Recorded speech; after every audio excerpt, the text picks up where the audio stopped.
All right, Fight Hype here. We're talking with NBA veteran Harvey Grant. How you doing, man? What's going on? Oh, nothing much, man. Thanks for having me. Yeah, man. I mean, you know, he rocked.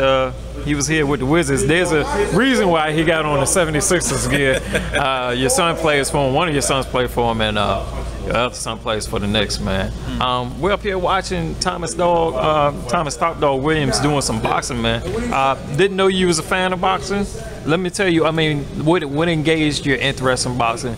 Who are some of the guys that you really watch, and what are some things you appreciate about the sport? You know, I've been a boxing fan, you know, all my life, and I grew up in the era of Ali and George Foreman and you know, those type of fighters, and right now, you know, too, you know, I watched this young man out here sparring. I'm like, yeah, he's a fighter. He's a fighter, so you know I'm getting back into it a little bit. So you know I'm just excited for him.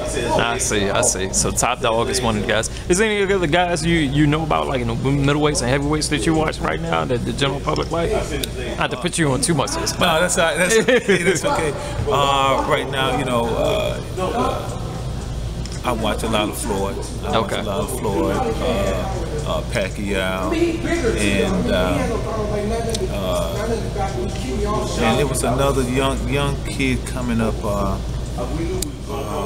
His name just escaped me a little bit. That's all right. That's all right. We keep moving. But those two fighters, you know, everybody watch, and you know, everybody, you know, want to see fight and wish they fought. And of course, you know. Money Mayweather came out on top. Right. You looking forward to seeing him retire? You think this is it for him?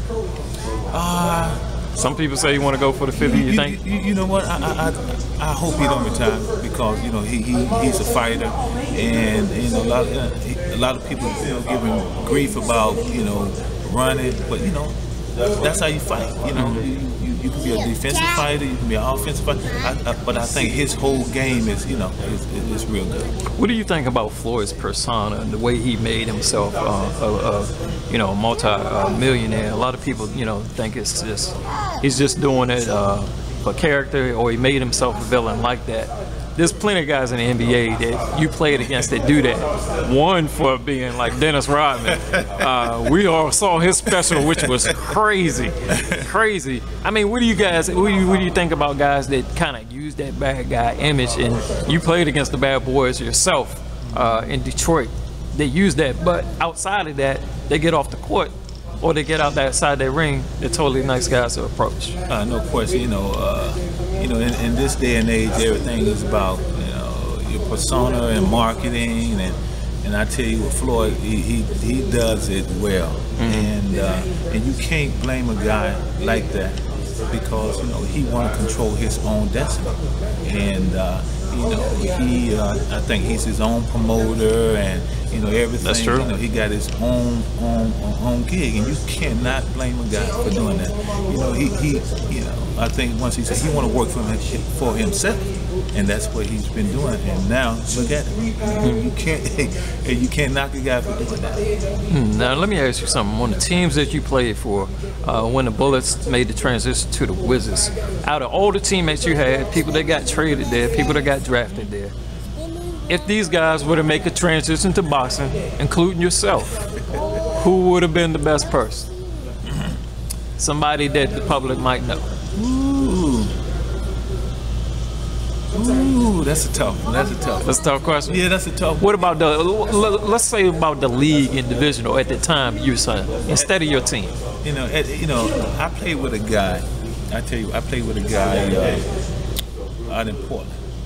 Named Buck Williams. Buck Williams, yeah. Buck Williams, you know. He was drafted from Maryland. From Maryland, right? Yep. Exactly. I tell you what, he was one of the toughest guys that you can play against. He also can use these a little bit. So I would have to say, you know, if I had to put somebody in the ring with a fighter or anybody, it would be Buck Williams. Buck Williams. And he would be fighting at heavyweight because he's a big dude too. Yeah, about 6'8", about 245, 250, somewhere in there.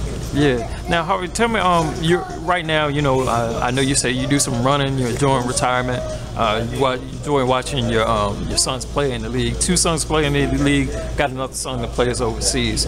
But right now, you're capitalizing on the athletic market and just being healthy in general. Right now, you got a product. Go ahead, put it up for us. See, it's clear water. pH balance at 8.0. I had it. Has a lot of potassium in it. Tastes good, man. I mean, what is, you know, water is a big market. What is one of the big differences that people can see in your water than any other water? My water, you know, clear water, it's natural, 100% natural alkaline. It's not induced. It's not the reverse osmosis or nothing like that.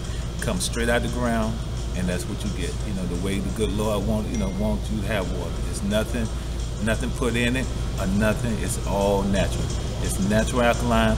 It's 8.0. Now, where can people get it?